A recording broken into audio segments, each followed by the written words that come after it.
ওই আজকে সিঙ্গারা খেতে ইচ্ছা হচ্ছে, খাবি? আলু সিদ্ধও করা হয়ে গেছে।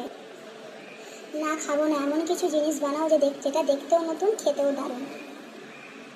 আচ্ছা তবে ঠিক আছে। 1 বাটি ময়দা, অল্প জোয়ান, অল্প লবণ, 1 চামচ, বড় চামচে 1 চামচ ঘি,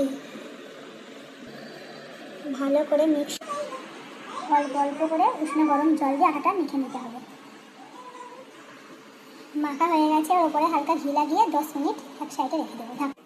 1 চামচ রিফাইন্ড তেল, 1টা কাঁচা লঙ্কা কুচি আর অল্প মটর কড়াই দিয়ে দেবো আলু,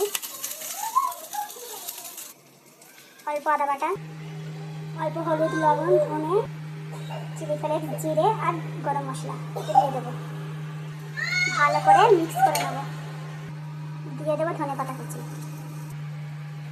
সব কিছু মিক্স করা হয়ে গেছে, এবার গ্যাসটা বন্ধ করে দেবো আর এই আলুটা ঠান্ডা হওয়ার জন্য রেখে দেবো। 10 মিনিট হয়ে গেছে, এবার রুটির মতো বেলে নেবো।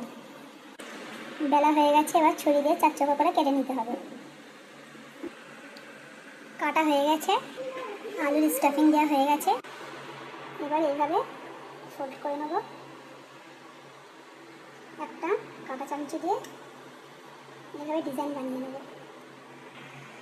ললিপপের কাঠি কিংবা কুলফি কাঠি নিয়ে এইভাবে ডিজাইন বানিয়ে নেবো।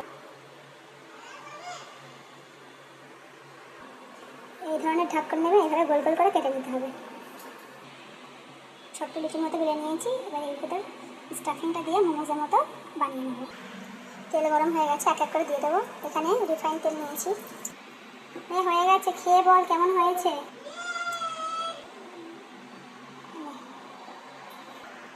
হ্যাঁ, খেতে তো খুবই টেস্টি হয়েছে, মনে হচ্ছে যেন এই ধরনের জিনিস আগেও খেয়েছি। এটা তুমি কি বানিয়েছো? হ্যাঁ খেয়েছিস তো, আমি এটা কফি সমস্যা বানিয়েছি। হ্যাঁ, তুমি আমাকে বোকা বানালে আগে। হ্যাঁ।